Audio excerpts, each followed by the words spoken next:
YCP అధినేత YS Jaganmohan Reddy Krishna జిల్లా మచిలీపట్నం పర్యటనపై మంత్రి కొల్లు రవీంద్ర తీవ్ర స్థాయిలో మండిపడ్డారు. జగన్ టూర్ అట్టర్ ఫ్లాప్ అయిందని విమర్శించారు. జగన్తో పొలిటికల్ లీడర్ల తప్ప ఇంకా ఎక్కడా రైతులు కనిపించలేదన్నారు. కేవలం ప్రభుత్వం మీద బురద జల్లే ప్రయత్నం చేశారంటూ మండిపడ్డారు. తల్లిని చెల్లిని పట్టించుకొని జగన్ చంద్రబాబుపై విమర్శలు చేయడం సిగ్గుచేటన్నారు.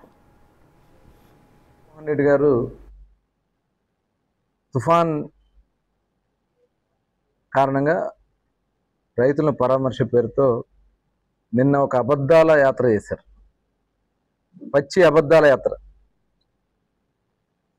రైతులు లేకుండా చక్కగా 9 రోజుల తర్వాత తుఫాను కింద మంగళవారం నిన్నటికి వారం అయింది.